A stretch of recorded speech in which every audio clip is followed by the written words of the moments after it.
दोस्तों समंदर की जंग में जिसके पास सबसे बड़ा और सबसे खतरनाक एयरक्राफ्ट कैरियर होता है, राज उसी का चलता है।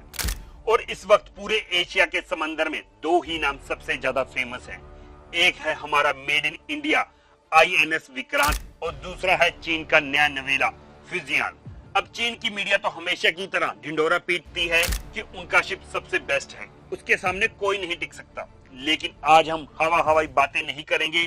आज मैं आपको बिल्कुल आसान शब्दों में समझाऊंगा कि क्या सच में चीन का फ्यूजियान हमारे आईएनएस विक्रांत से बेहतर है या फिर भारतीय नौसेना का ये समंदर का सिकंदर चीन के होश उड़ाने के लिए तैयार है। लेकिन दोस्तों इस कंपैरिजन को शुरू करने से पहले वीडियो को ज्यादा से ज्यादा लाइक और शेयर जरूर करें और defence voice bye Yogesh channel को सब्सक्राइब जरूर कर लीजिए ताकि ऐसी डिफेंस की वीडियोस आपको देखने को मिलती रहे। चलिए सबसे पहले बात करते हैं इसके साइज और टेक्नोलॉजी की, जहां सबसे ज्यादा कंफ्यूजन है। अगर सिर्फ देखने की बात करें तो चीन का फ्यूजियान हमारे आईएनएस विक्रांत से बहुत ज्यादा बड़ा है। फ्यूजियान का वजन 80,000 टन का है, जबकि हमारे आईएनएस विक्रांत का वजन 45,000 टन का है। चीन इस शिप में electromagnetic aircraft launch system use करता है। इसे आप एक पावरफुल लॉन्चर समझ लीजिए जो जेट को पीछे से ऐसा जबरदस्त धक्का देता है कि फाइटर प्लेन बहुत ही कम दूरी में ऐसी तेजी से हवा में उड़ जाता है। अमेरिका के बाद चीन दूसरा ऐसा देश है जो इसे लगाने का दावा करता है। वहीं हमारे आईएनएस विक्रांत में स्टॉबार सिस्टम है, यानी आगे से उठा हुआ स्की जंप रैंप, जिसे देखकर जेट्स टेक ऑफ करते हैं। अब आप सोचेंगे कि यहाँ तो चीन बाजी मार गया, लेकिन दोस्तों यही एक असली ट्विस्ट है। चीन की यह टेक्नोलॉजी बहुत ही ज्यादा न्यू है और सच बात तो ये है कि चीन का यह सिस्टम अक्सर खराबियों के लिए खबरों में रहता है।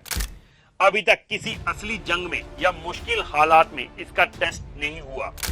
अगर वॉर के बीच में चीन का ये सिस्टम अटक गया तो उनके फाइटर जेट तैरते हुए रनवे पर धरे के धरे रह जाएंगे।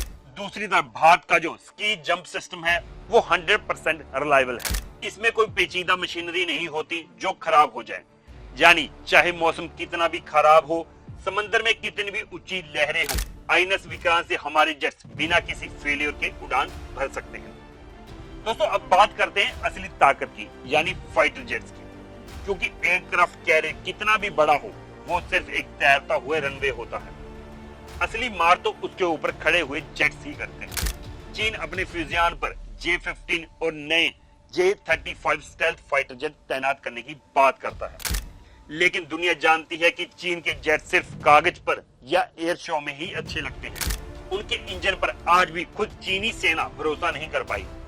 अब बात करते हैं आईएनएस विक्रांत की। इस पर अभी MiG-29 के तैनात हैं जो दुश्मन के छक्के छुड़ाने में माहिर माने जाते हैं।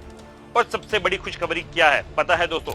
बहुत जल्द हमारे आईएनएस विक्रांत पर दुनिया का सबसे घातक मरीन फाइटर राफेल M आने वाला है। इसकी डील ऑलरेडी हो चुकी है। इसके अलावा हमारे पास स्वदेशी टेड BF यानी twin engine deck based fighter jet भी तैयार हो रहे हैं। दोस्तों मैं अब आपको ऐसी बात बताता हूं जिसे चीन अरबों डॉलर खर्च करके भी खरीद नहीं पाता। वो है वॉर का एक्सपीरियंस। दोस्तों चीन ने आज तक के इतिहास में कभी एयरक्राफ्ट कैरियर जंग में नहीं उतारा। उनके लिए ये सब कुछ नया है। वो अभी सिर्फ सीख रहे हैं कि समंदर में इतने बड़े शिप को संभाला कैसा जाता है और कोऑर्डिनेशन कैसे होता है।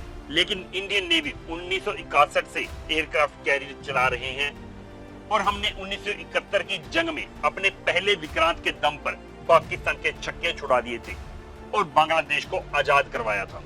हमारे कमांडोज और पायलटों के पास समंदर में तैरते हुए किले से ऑपरेट करने का दशकों का तजुर्बा है।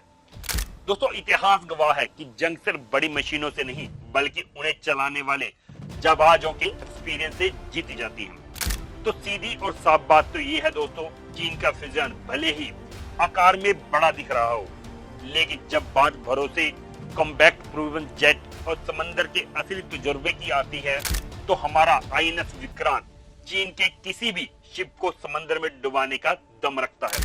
दोस्तों आपको क्या लगता है, क्या चीन कभी समंदर में भारत का मुकाबला कर पाएगा? कमेंट बॉक्स में अपनी राय जरूर बताएं। जय हिंद, जय भारत।